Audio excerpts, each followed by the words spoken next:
हुई, ब्रह्मा जी मना कर देते हैं। तब ब्रह्मा जी महाराज जो है 10 पुत्रों को प्रकट करते हैं। मरीचि, अत्रि, वशिष्ठ, चमन, भृगु, अंगिरा, नारद, दक्ष आदि आदि 10 पुत्रों को प्रकट किया। फिर भी सृष्टि नहीं गई।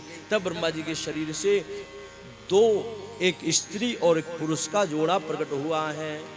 स्त्री है उसका नाम है शत्रुपा और जो पुरुष है उसका नाम है मनु। जब से भय मनु शत्रुपा तब ते सृष्टि भई अनुपा। मनु और महारानी शत्रुपा का प्रादुर्भाव हुआ। देखो यहीं से सारी सृष्टि का जन्म हुआ है। भगवान वराह का प्रादुर्भाव हुआ क्योंकि उस समय एक दैत्य हुआ हिरण्याक्ष, पृथ्वी का हरण करके गया। भगवान ब्रह्मा ने आदेश दिया कि आप जो है सृष्टि को आगे बढ़ाएं। तब महाराज मनु और महारानी शत्रुपा ने कहा सृष्टि बढ़ाएंगे लेकिन रहेगी कहाँ, क्योंकि उस पृथ्वी का हरण हिरण्याक्ष करके ले गया है। तब भगवान वराह रूप लेकर के आए, हिरण्याक्ष का वध किया और भगवान ने धरती की स्थापना करी है। अब देखो सबसे प्रथम महाराज मनु की 3 कन्या हुई, देवहूति, प्रसूति और आकुति। देवहूति का विवाह कर्दमुनि के साथ हुआ। 9 कन्या हुई। 10वें रूप में भगवान कपिल रूप में प्रकट हुए। बोलो कपिल भगवान की जय, बोलो कपिल भगवान की। भगवान कपिल रूप लेकर के बधारे हैं। इसके बाद फिर पावन कथा आती है प्रसूति की, आकुति की। आकुति रुचि प्रजापति को ब्याही गई, जिनके यहाँ भगवान यज्ञनारायण रूप लेकर के बधारे हैं। बोलो यज्ञनारायण भगवान की जय हो। भगवान यज्ञनारायण का रूप लेकर के आए। और तीसरी कन्या हुई प्रसूति। प्रसूति का विवाह दक्ष प्रजापति के साथ हुआ।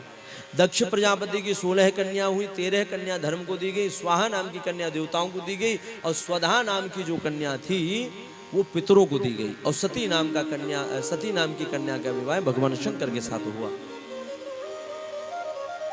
विवाह संपन्न हुआ, लेकिन दक्ष ने जो यज्ञ किया वो भगवान शंकर को नीचा दिखाने के लिए किया है ना। दक्ष को भगवान ब्रह्मा ने उनका नायक बनाया और दक्ष को जब नायक बनाया गया प्रजापतियों को तो अभिमान आ गया दक्ष को। उसने जो यज्ञ किया भगवान शंकर को नीचा दिखाने के लिए किया।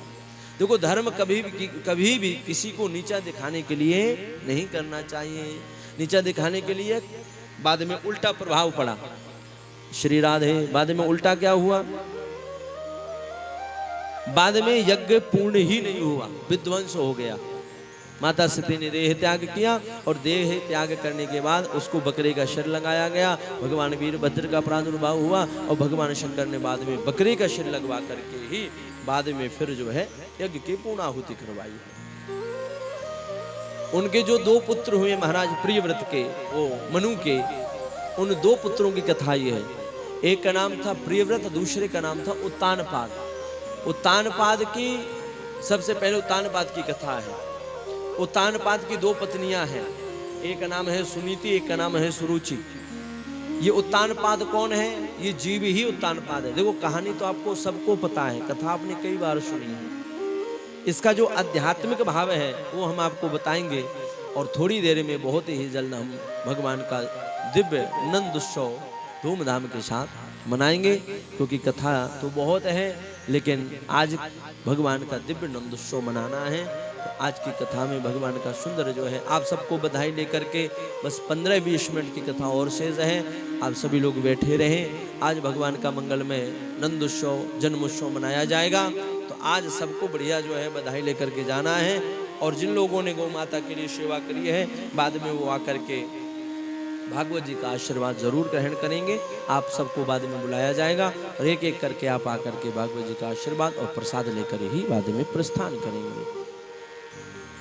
महाराज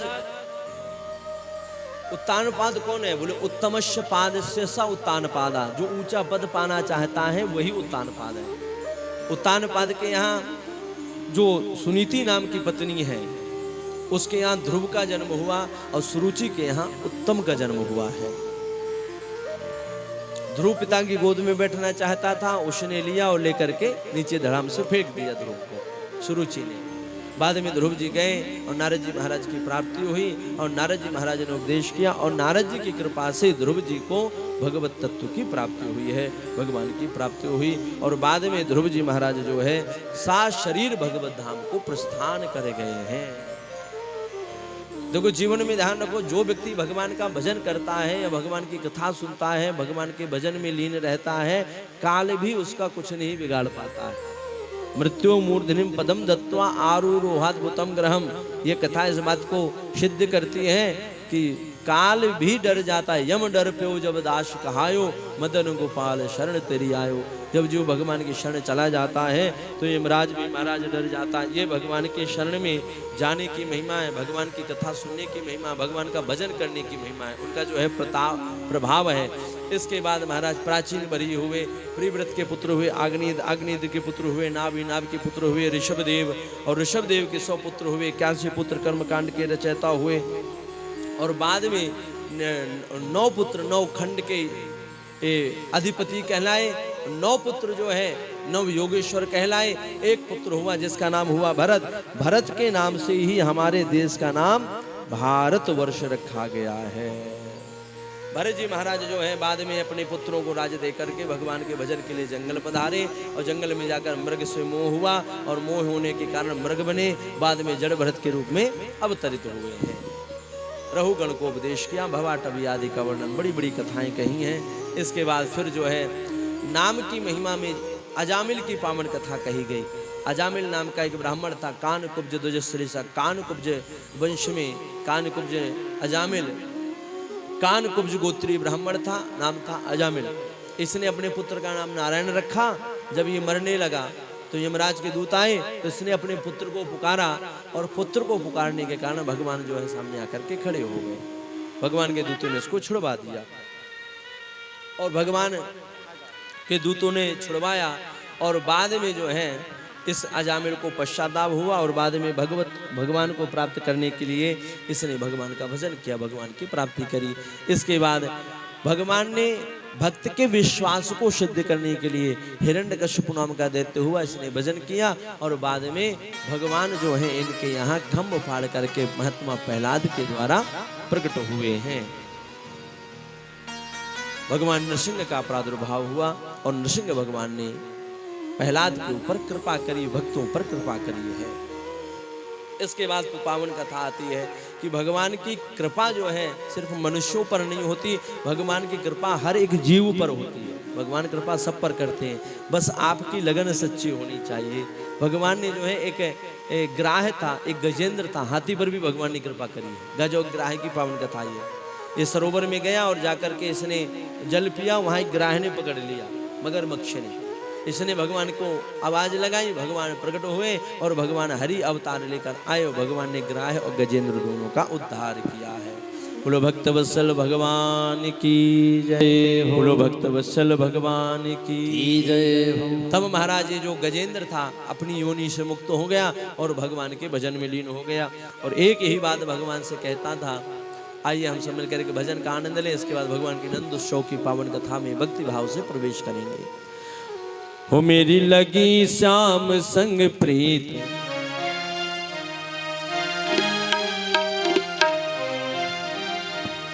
हो क्या जाने ये क्या जाने, क्या जाने कोई क्या जाने, मेरी लगी श्याम संग प्रीत, ये दुनिया क्या जाने, मेरी लगी श्याम संग प्रीत, ये दुनिया क्या जाने, मेरी लगी श्याम संग प्रीत, ये दुनिया क्या जाने, मेरी लगी श्याम संग प्रीत, ये दुनिया क्या जाने, क्या जाने कोई क्या जाने, क्या जाने कोई क्या जाने, हाँ क्या जाने कोई क्या जाने, क्या जाने कोई क्या जाने, मुझे मिल गया, मुझे मिल गया, मुझे मिल गया मन का मीत, ये दुनिया क्या जाने, मुझे मिल गया मन का मीत, दुनिया क्या जाने, मेरी लगी श्याम संग प्रीत, ये दुनिया क्या जाने, मेरी लगी श्याम संग प्रीत, दुनिया क्या जाने।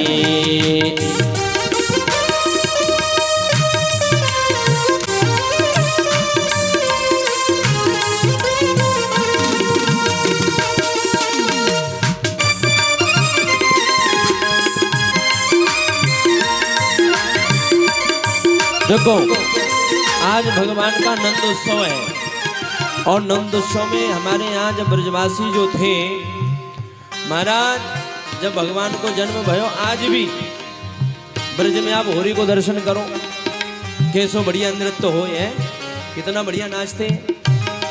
तो बिना नंदोत्सव बिना नृत्य के हो ही नहीं सकता है।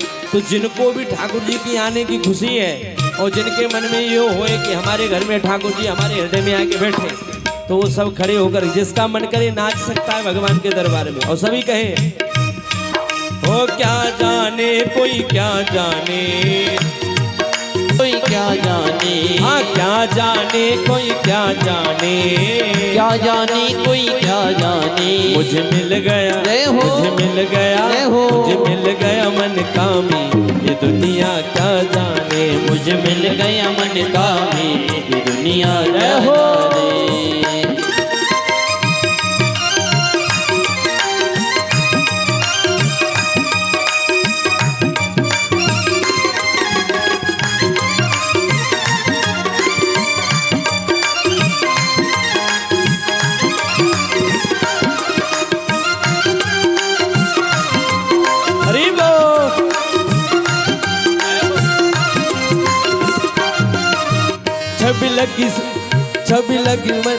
छवि लगी मैंने श्याम की जब से, छवि लगी मैंने श्याम की जब से, छवि लगी मैंने श्याम की जब से, छवि लगी मैंने श्याम की जब से। भई बावरी में तो तब से, भई बावरी में तो तब से, भई बावरी में तो तब से, भई बावरी में तो तब से। बांधी प्रेम की डोर मोहन से, बांधी प्रेम की डोर मोहन से, बांधी प्रेम की डोर मोहन से, बांधी प्रेम की डोर मोहन से। नाता तोड़ा मैंने जग से, नाता तोड़ा मैंने जग से, नाता तोड़ा मैंने जग से, नाता तोड़ा मैंने जग से।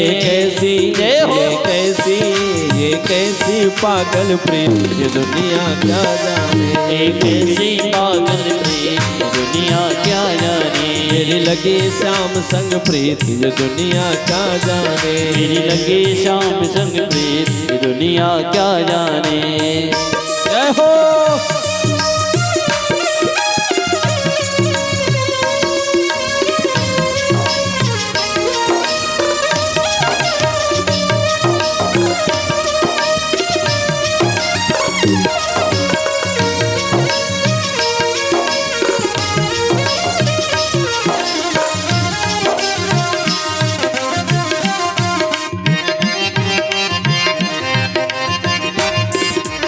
मोहन की सुंदर सूरतिया, मोहन की सुंदर सूरतिया, मोहन की सुंदर सूरतिया, मोहन की सुंदर सूरतिया। मन में बस गई मोहनी मूर्तिया, मन में बस गई मोहनी मूर्तिया, मन में बस गई मोहनी मूर्तिया, मन में बस गई मोहनी मूर्तिया। जब से ओढ़ी स्वाम चुनरिया, जब से ओढ़ी श्याम चुनरिया, जब से ओढ़ी श्याम चुनरिया, जब से ओढ़ी श्याम चुनरिया। लोग कहे मैं भैर बावरिया, लोग कहे मैं भई बावरिया, लोग कहे मैं भई बावरिया, लोग कहे मैं भई बावरिया।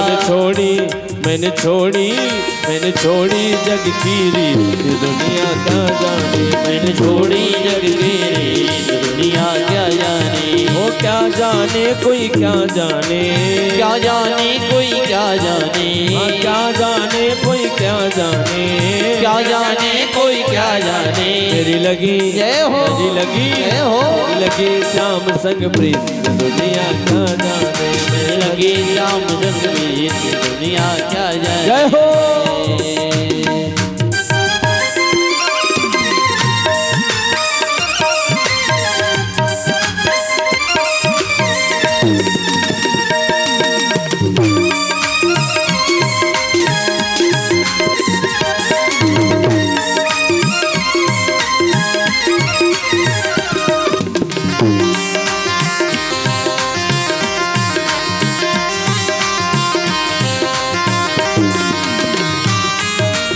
हरदम अब तो रहूं मस्तानी, हरदम अब तो रहूं मस्तानी, हरदम अब तो रहूं मस्तानी, हरदम अब तो रहूं मस्तानी। लोक लाज दीनी बिसरानी, लोक लाज दीनी बिसरानी, लोक लाज दीनी बिसरानी, लोक लाज दीनी बिसरानी। रूप राशि अंग अंग समानी, रूप रास अंग अंग समानी, रूप रास अंग अंग समानी, रूप रास अंग अंग समानी। हेरत हेरत रहूं दीवानी, हेरत हेरत हूँ दीवानी, हेरत हेरत रहूं दीवानी, हेरत हेरत हूँ दीवानी। ओ मैं तो गाऊं, मैं तो गाऊं, मैं तो गाऊं खुशी के गीत, दुनिया क्या जाने, मैं तो गाऊं खुशी के गीत, दुनिया क्या जाने। ओ क्या जाने कोई क्या जाने, क्या जाने कोई क्या जाने, क्या जाने कोई क्या जाने, क्या जाने कोई क्या जाने। मेरी लगी हो लगी शाम संग प्रीत, दुनिया क्या जाने, मेरी लगी शाम संग में, दुनिया क्या जाने। मेरी लगी शाम संग प्रीत, दुनिया क्या जाने, मेरी लगी शाम संग में, दुनिया क्या जाने। बोलो बाके बिहारीलाल की जय हो, भागवत महापुराण की जय, स्वामी हरिदास महाराज की जय। जय श्री राधेश, जय जय श्री राम, जय जय श्री राधेश। सभी लोग अपन अपने स्थान में बैठ करके अब आइए आगे की कथाओं को श्रवण करें। कल जो कथा है, कल भगवान का गिरिराज पूजन है, 56 भोग की पावन कथा, भगवान की माखन चोरी आदि लीलाओं का आप लोग दर्शन करेंगे। कल भगवान की माखन चोरी आदि लीलाएं होंगी। तो कल जो है जिसकी भी मन में इच्छा हो, कल भगवान को 56 भोग लगेगा, गिरिराज जी की झांकी होगी। कहा देवताओं को कि हे देवताओं, अब आप जाएं और जाकर के दैत्यों से मित्रता करें। अहिमूस कवत देवा हृतस्य पदवीम गते। भगवान ने जो है एक सिद्धांत भगवान ने देवताओं को बताया। बोले जिस प्रकार से एक चूहे से एक सर्प ने मित्रता करी थी, उसी प्रकार से देवताओं अब जाओ और जाकर के राक्षसों से मित्रता करो। एक बार एक पिटारी में एक सर्प बंद था, धोखे से चूहा चला गया। अब जब चूहा गया तो चूहा तो बेचारा डर गया, क्योंकि चूहा का शत्रु है सर्प, सर्प तो उसको खा जाएगा। चूहा जब डरा तो उसने कहा, सर्प जो था, बोले मामा जी डरते क्यों हो? अब उसने कहा क्या बना लिया? मामा बना लिया। अपना काम बने तो गधे को भी बाप बना लेना चाहिए, ये सिद्धांत कहता है ना। तो अब उसका अपना काम बनना था तो उसने तुरंत मामा बनाया। उसने कहा अरे भाई बड़ा भांजा, बोले हाँ मामा। बोले एक काम करो मामा जी, अब आ ही गए हो तो इस पिटारी को आप काट दो, क्योंकि सर्प जानता है कि ये पिटारी को काट सकता है। ये पिटारी को काटेगा, दोनों आजाद हो जाएंगे, और जैसे बाहर निकलेगा तुरंत इसको लपक लूंगा, तुरंत खा जाऊंगा। उसने कहा मैं पिटारी तो काटूंगा, लेकिन पहले मेरी शर्त है कि तू मुझे खाएगा नहीं। हाँ हाँ बिल्कुल चिंता मत करो मामा जी, मैं आपको बिल्कुल नहीं खाऊंगा। अब उसने बेचारे ने, चूहे ने मेहनत करी, पिटारी काटी, जैसे बाहर निकले सोई तुरंत उसने पकड़ लिया। बोले वो तो मैंने जब काम पड़ा था तब तुझे मामा बनाया था, अब तेरा मेरा कोई काम नहीं, कोई संबंध नहीं। तो भगवान ने वही बात कही, बोले अगर स्वार्थ पड़े और गधे के पैर पकड़ने पड़े तो बोले पकड़ लेना चाहिए, अपना काम बन रहा है तो। बोले जाओ जाकर के देवताओं से मित्रता करो, दैत्यों से मित्रता कर लो। अब कहाँ देवता और दैत्यों में बिल्कुल पड़ती नहीं थी, अब तो महाराज आपस में राम राम होने लगी। दैत्यों ने कहा कोई ना कोई जरूर काम है इनका, क्योंकि स्वकार्य कुशला सुरा, जो असुर देवता हैं अपने कार्य में बड़े महाराज कुशल हैं। अपना काम बनाना हो तो तुरंत जो है काम बना लेते। तो अब जाकर के जब राम राम किया और तो दैत्यों को लगा, बोले बात क्या है? बोले काम करो कि आपस में हम लोग लड़ते रहते हैं। बोले हाँ सो तो लड़ते हैं। तो बोले एक काम करो कि ना तुम मरो ना हम मरे, लड़ाई होती रहे। बोले ऐसा भी कोई उपाय है? बोले हाँ एक उपाय है। बोले बताओ करोगे? बोले करेंगे। अब किसी को ये दवा मिल जाए कि मरना ना पड़े, सब कोई तैयार हो जाता है, होता कि नहीं होता? बोले एक उपाय है। बोले क्या करें? बोले समुद्र मंथन करना पड़ेगा। अरे दैत्यों ने कहा ये हमारे बस की बात। अरे बोले करो तो सही, उसे अमृत निकलेगा, तुम पान कर लेना, हम पान कर लेंगे, आपस में मिलके बांट लेंगे, फिर खूब लड़ाई करेंगे, ना तुम मरोगे ना हम मरेंगे। दैत्यों ने कहा भाई सौदा तो बढ़िया है, बोले ये काम तो करना चाहिए। बोले चलो मिल करके करते हैं। अब महाराज जब समुद्र मंथन हुआ तो सुमेरु पर्वत की मथानी बनाई गई, सुमेरु पर्वत को लाया गया। अब जब सुमेरु पर्वत को, माताओं ध्यान देकर के सुनो, सुमेरु पर्वत को लाया गया तो वासुकी नाग की रस्सी बनाई गई। भगवान ने कहा देखो एक काम करना, सांप के मुंह की तरफ नहीं लगना, पीछे लगना।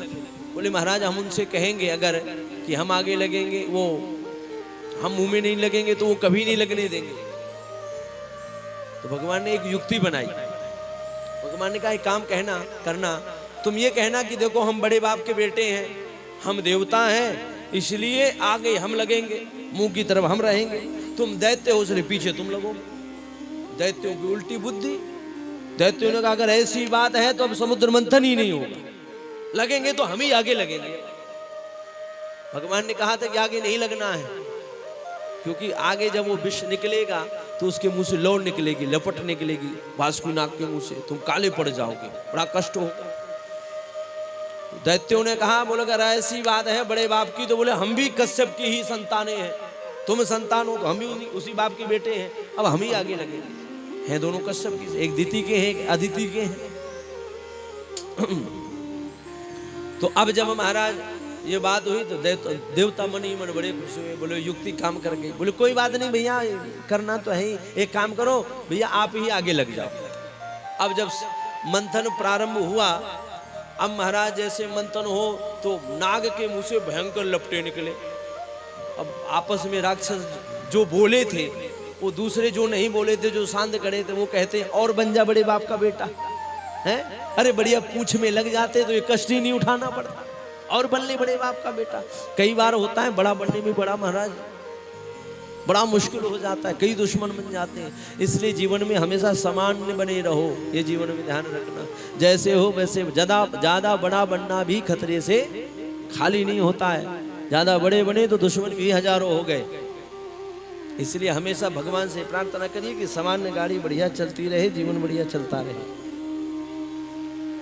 अब जब समुद्र मंथन हुआ तो वो जो सुमेरु पर्वत था वो नीचे जाने लगा। तब भगवान ने एक अवतार यहाँ ग्रहण किया, कच्छप अवतार। बोलो कच्छप नारायण भगवान की जय। देखो ये समुद्र मंथन क्या है, इसका आध्यात्मिक भाव हम आपको समझाएं। जब 16 वर्ष की आयु होती है तब व्यक्ति के शरीर में मंथन प्रारंभ हो जाता है। 16 वर्ष की आयु ही वासना का, काम का मंथन प्रारंभ हुआ। जब मंथन प्रारंभ हुआ तो सबसे पहले विष प्रकट हुआ। विष क्या है? बोले वासना ही विष है। जो व्यक्ति की वासना होती है ये वासना रूपी विष है। वासना रूपी विष प्रकटा, सारा संसार महाराज त्राही त्राही चिल्लाने लगा, सारा संसार मानो नष्ट होने लगा। दैत्य और देवता किसकी शरण में गए हैं? भगवान शंकर की शरण में गए हैं। और भगवान भोलेनाथ के शरण में जाकर के भगवान भोलेनाथ से प्रार्थना करी है कि हे प्रभु शिव शंकर भंडारी तुम जन जन के हितकारी। शिव शंकर भंडारी तुम जन जन के हितकारी। भोले शंकर भंडारी तुम जन जन के हितकारी। भोले शंकर भंडारी तुम जन जन के हितकारी। तुम जन जन के हितकारी, तुम जन जन के हितकारी। तुम जन जन के हितकारी, तुम जन जन के हितकारी। तुम जन जन के हितकारी, तुम जन जन के हितकारी। तुम जन जन के हितकारी, तुम जन जन के हितकारी। भोले शंकर भंडारी तुम जन जन के हितकारी। भोले शंकर भंडारी तुम जन जन के हितकारी।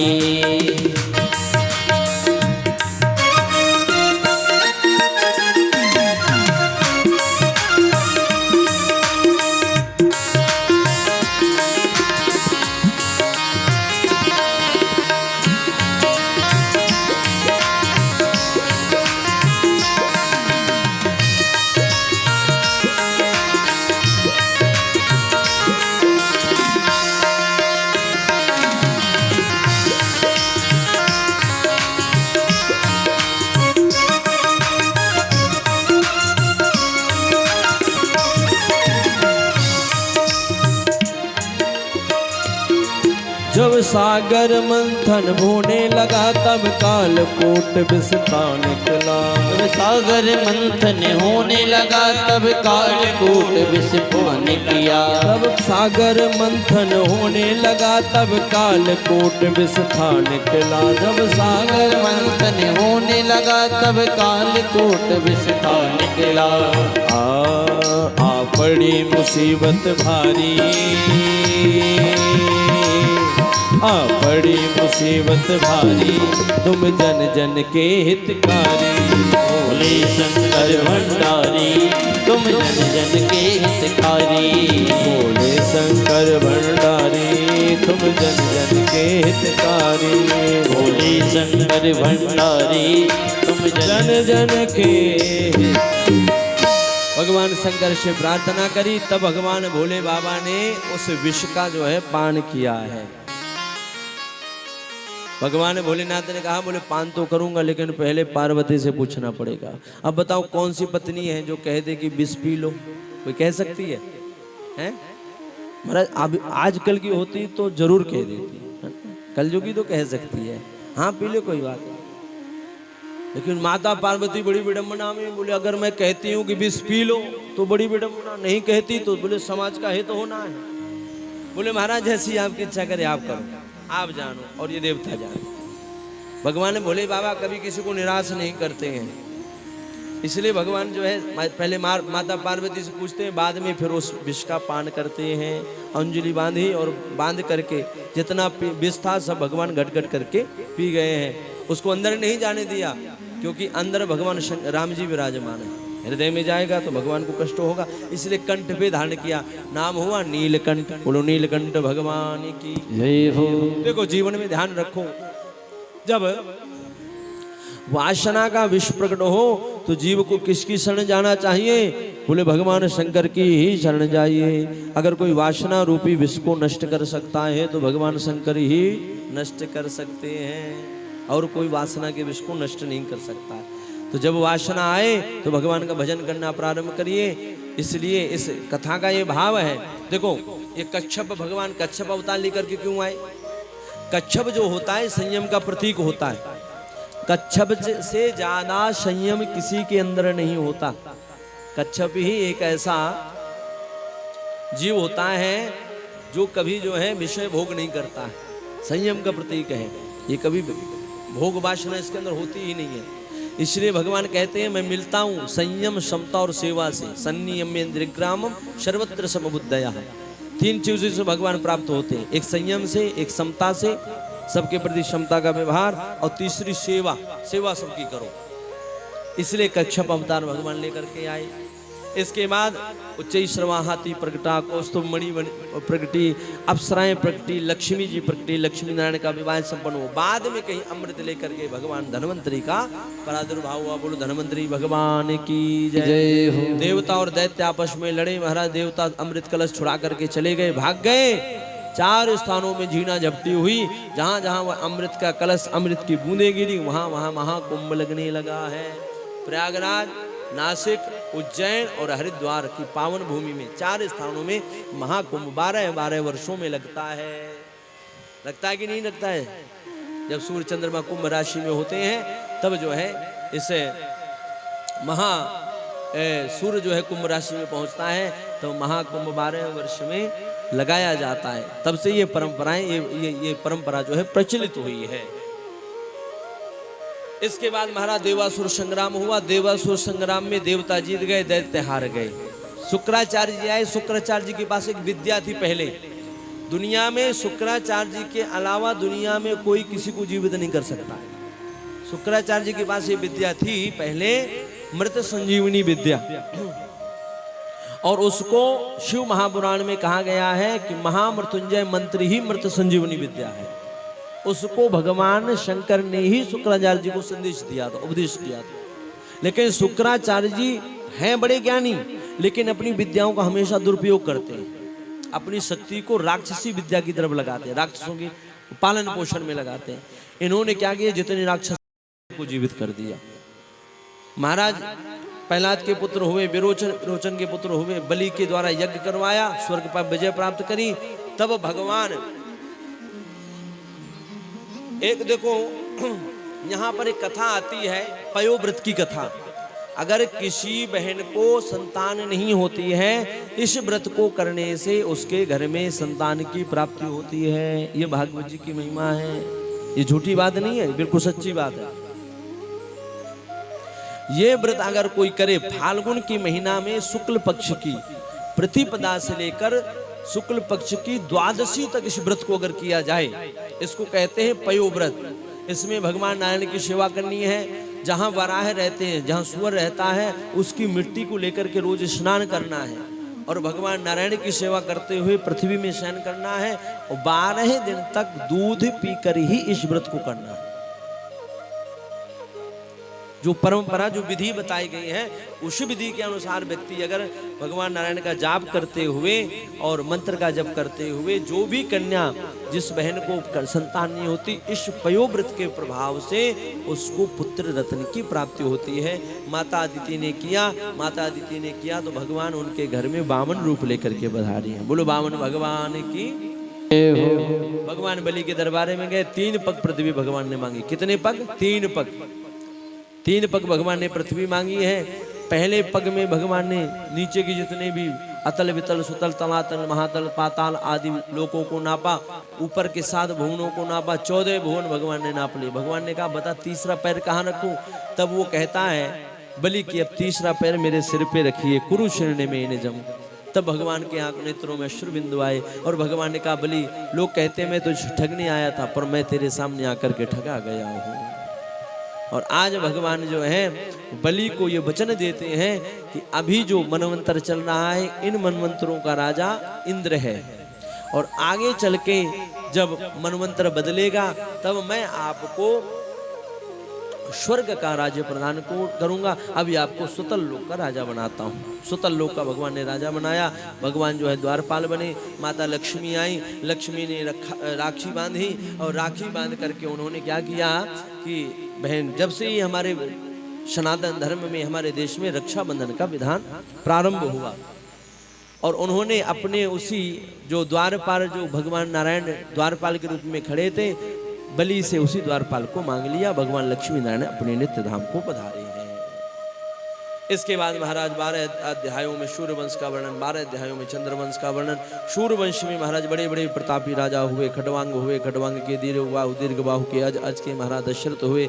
दशरथ के यहाँ 4 पुत्रों में भगवान राजा रामचंद्र के रूप में प्रकट हुए हैं। बोलो राजा रामचंद्र भगवान की जय। 2 अध्यायों में रामचरितमानस की पावन कथा आई है। भगवान की रामचरितमानस की पावन कथा आप सबको पता है। भगवान का विवाह हुआ, सीता माता का स्वयंवर हुआ, इसके बाद भगवान को वनवास हुआ, भगवान चित्रकूट रहे, भगवान नासिक रहे। इसके बाद भगवान ने दैत्यों का संहार किया और दैत्यों को संहार करने के बाद 38 वर्ष की अवस्था में भगवान आकर के राजा बने हैं। कितने वर्ष के? 38 वर्ष के भगवान हैं और 36 वर्ष की माता सीता जी हैं। इस समय भगवान जो है राजगद्दी को संभालते हैं। भगवान राजा बने और राज्य में बैठकर भगवान ने अनेक प्रकार की लीलाएं करी हैं।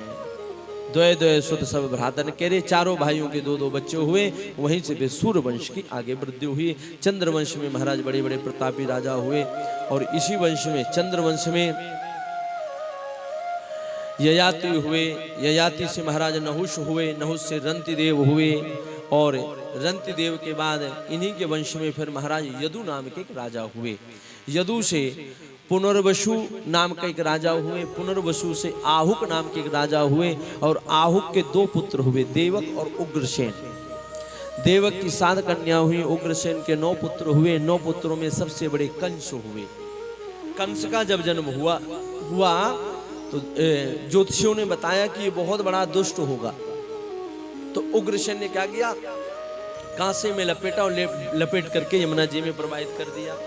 जब यमुना जी में प्रवाहित किया गया तब सूरसेन जो बटेश्वर के राजा हैं, आगरा के आगे पड़ता है। मथुरा से होते हुए यमुना जी आगरा से होते हुए निकलती हैं, बटेश्वर से होते हुए।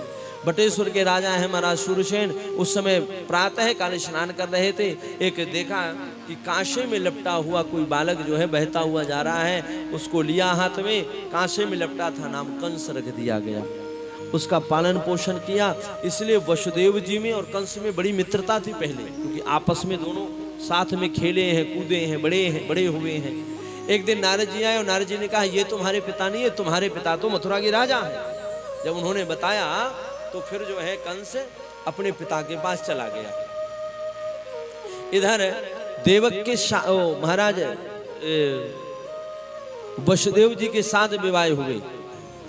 6 विवाह पहले संपन्न हुए, पौरवी, रोहिणी, भद्रा, मदिरा, रोचना, एला, और सबसे 7वीं जो कन्या उनके घर में विवाहित होकर के जो आई हैं माता देवकी आई है। ये महाराज देवक की 7 कन्याएं हैं। 6 कन्याओं का विवाह पहले कर दिया, 7वीं के लिए वर दुनिया में हर जगह ढूंढा, लेकिन जब कहीं वर नहीं मिला तब बाद में उसका भी विवाह वसुदेव जी के साथ तय कर दिया गया।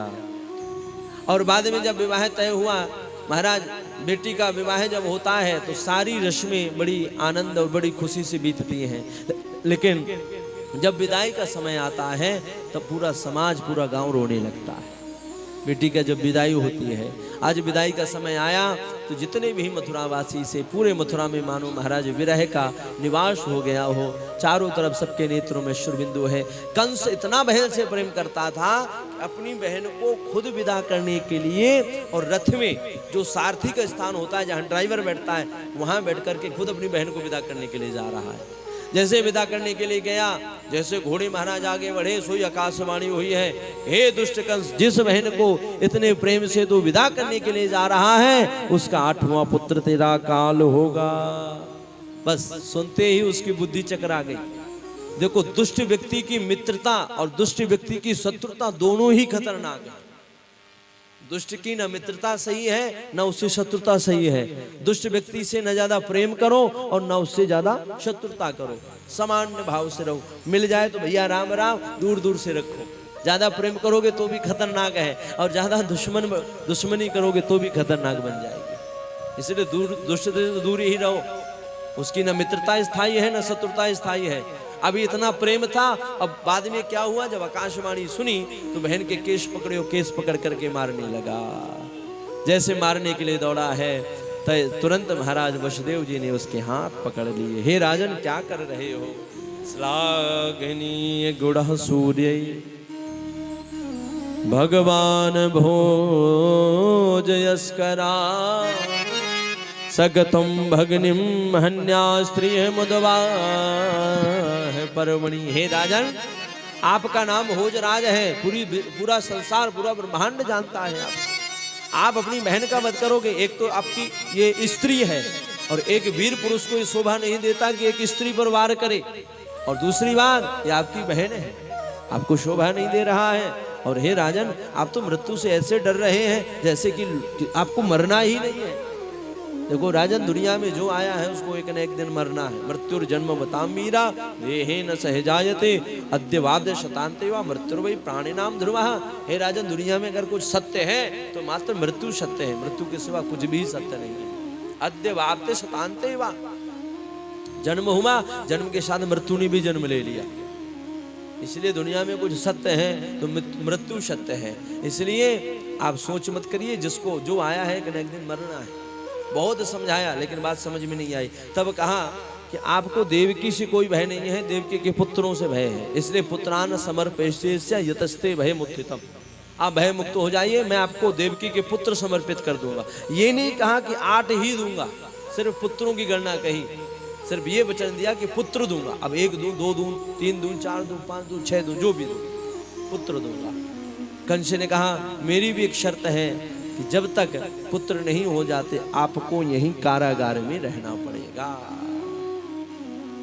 हम लोग कहते हैं थोड़ा सा दुख आ जाए तो भगवान से शिकायत करते हैं। जरा विचार करो, जो भगवान की माँ है उस माँ के जीवन में जिसके भी हाथों की मेहंदी का रंग फीका नहीं पड़ा, आज उस माँ को कितना कष्ट हुआ।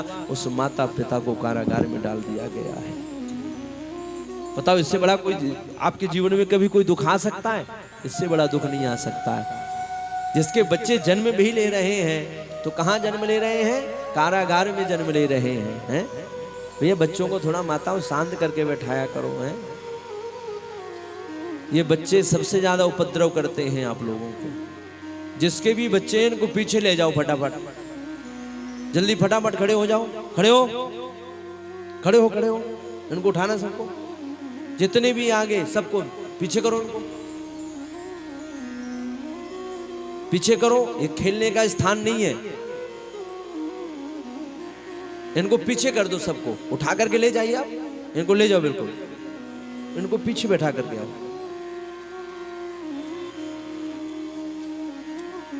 देखो बच्चों को लाना गलत नहीं है, लेकिन ला करके यहाँ शोर मचाना और मचवाना ये गलत बात है। लाते हो अच्छी बात है माताओं, लेकर के आओ, लेकिन इनको शांत बैठाइए, है ना, अपने पास बैठा करके रखो ताकि ये उपद्रव ना करें, उदमबाजी। इसके बाद फिर महाराज पावन कथा आती है कि रखा गया कारागार में, और कारागार में रखने के बाद प्रथम पुत्र हुआ कीर्तिमान, कीर्तिमान को लेकर के सौंपा। कंस को दया आई, नारद जी महाराज आए, नारद ने मन में विचार किया दुष्ट के मन में दया, अगर दया आ गई तो भगवान का जन्म ही नहीं होगा। तब नारद जी ने कमल का फूल लिया और कहा पहले ये बता इसमें से पहली पंखुड़ी कौन सी है और बाद की कौन सी है। अब इधर से गिने तो ये पहली और इधर से गिने तो ये पहली। अब उसके मन में विचार ही ना है, अब करूं तो करूं। नारद जी ने कहा हम कुछ नहीं कहेंगे, हम तो चले, लेकिन चेला है, हमारा धर्म है बीच बीच में समझाना। गया जाकर के पहले पुत्र को मार दिया, 6 पुत्रों को मारा। 6 पुत्रों को मारने के बाद देखो भगवान ने ये सारे पुत्र माता देवकी को बाद में जीवित करके भी लौटाए हैं, ध्यान रखना इस बात को। ये कथा भी अब आगे 10वें स्कंद में, इसी स्कंद में भगवान की ये कथा आएगी, क्योंकि मरे हुए को जीवित भगवान के सिवा दुनिया में कोई नहीं कर सकता, ये कृष्ण ही कर सकते। ये चमत्कार भगवान के अलावा कोई नहीं कर सकता। जो मर चुके हैं उनको भी भगवान ने जीवित किया है। 6 पुत्र मारे गए। 7वें में बलराम जी आए, योग माया को आदेश दिया और योग माया ने लेकर के बलराम जी को माता देवकी के गर्भ में रख दिया। वहां देवकी माता के गर्भ, रोहिणी माता के गर्भ से बलराम जी का जन्म हुआ है। बोलो बलराम भगवान की। श्री राधा रानी का जन्म हुआ। राधा जी जो है कमल के फूल में महाराज वृषभानु को प्राप्त हुई हैं रावल गांव में। ब्रज में गांव पड़ता है गोकुल की तरफ, जिसको रावल गांव कहते हैं। बरसाने में जन्म नहीं हुआ श्री जी का, कहाँ जन्म हुआ है? रावल गांव में जन्म हुआ है, बिल्कुल सामने। जहां आज भी आप जाओगे ब्रज 84 कोष में जब दर्शन होता है तो रावल गांव का दर्शन होता है ना। रिश्तेदार आपके शायद गए हैं, इन्होंने ब्रज 84 कोष किया है, तो ब्रज 84 कोष की यात्रा में रावल गांव का दर्शन होता है। बिल्कुल सामने यमुना मैया है। यमुना जी जिस समय वो स्नान कर रहे थे उसी समय कमल के फूल में करोड़ों करोड़ों सूर्य की कांतियों के समान जिनका तेज था, ऐसे श्री जी उस कमल के पुष्प में उनको प्राप्त हुई है। देखो श्री जी जौन है ये सूर्य वंश में जन्म लेकर के आई है, ध्यान देकर के सुनना। वृषभानु कौन है? ये सूर्य वंश के हैं, सूर्य वंशी हैं। और भगवान कौन है? ये चंद्रवंशी है। सूर्य वंश, सूर्य चंद्रमा दोनों का आपस में मिलन है यहाँ। तो सूर्य वंश में श्री जी का जन्म हुआ। इधर श्री जी 1.5 वर्ष पूर्व भगवान से जन्म लेकर के पहले आई है। 1.5 वर्ष बड़ी हैं राधा जी भगवान कृष्ण से, इनका जन्म हुआ। इधर भगवान अपनी माँ के गर्भ में, गर्भगृह में भगवान देवकी के गर्भ में पधारे हैं। देवताओं को पता चला, देवता स्वागत करने के लिए आए। आइए सब मिलकर भगवान का दिव्य स्वागत सत्कार करते हैं। स्वागतम कृष्णा कृष्णा, स्वागतम कृष्णा, शरणागतम कृष्णा, स्वागतम सुस्वागतम शरणागतम कृष्णा, स्वागतम सुस्वागतम शरणागतम कृष्णा, स्वागतम सुस्वागतम शरणागतम कृष्णा, स्वागतम सुस्वागतम शरणागतम कृष्णा। ओ स्वागतम कृष्णा, सुस्वागतम कृष्णा, स्वागतम कृष्णा, सुस्वागतम कृष्णा, स्वागतम कृष्णा, सुस्वागतम कृष्णा। हाँ स्वागतम कृष्णा, सुस्वागतं कृष्णा सत्यव्रतौ सत्यपरं त्रिसत्यं सत्यस्य योनिं निहितं च सत्ये सत्यं च योनिं निहितं च सत्ये सत्यस्य योनिं निहितं च सत्ये सत्यस्य योनिं निहितं च सत्ये सत्यस्य सत्यामृत सत्यनेत्रं सत्यात्मकं त्वां शरणं प्रपन्ना सत्यात्मकं त्वां शरणं प्रपन्ना स्वागतं सुस्वागतं शरणागतं कृष्णा स्वागतं सुस्वागतं शरणागतं कृष्णा हे स्वागतं सुस्वागतं शरणागतं कृष्णा स्वागतं सुस्वागतं शरणागतं कृष्णा हे स्वागतं कृष्णा कृष्णा सुस्वागतं कृष्णा स्वागतं कृष्णा सुस्वागतं कृष्णा सुस्वागतं कृष्णा सुस्वागतं कृष्णा बोलो बाके हरिलाल की जय हो। अब इधर भगवान का जन्म हुआ। वसुदेव जी लेकर के भगवान को गोकुल गए हैं और गोकुल से कन्या को लेकर आए। कंस ने मारना चाहा, अष्टभुजा दुर्गा का रूप लेकर के वह कन्या जो है आकाश में चली गई और कहती है किम मया हत्या मंदा जाता खलु तमांधकृत, हे दुष्ट तू मुझे क्या मारेगा, तुझे मारने वाला तो जन्म ब्रज में ले चुका है। अब आइए नंद के यहाँ भगवान पधारे हैं तो हम सब मिल करके सुंदर बधाइयों का आनंद लें। और सखी जो ब्रज से आई हुई है, आज देखो माताओं सभी लोग जिसको भगवान का पूजन करना है आप लोग एक एक करके आएंगी। अब आप लोग बैठी रहें, सभी बैठ जाओ, अभी मत खड़े हो, सभी बैठी रहेंगी और सबको बैठे बैठे खड़े होकर के, क्योंकि अभी नृत्य का भी आप लोग दर्शन करेंगे। नंद जी जो ठाकुर जी हैं, भैया एक काम करो, गोपाल जी को हाथ में लेकर के और सबको पूजा जो है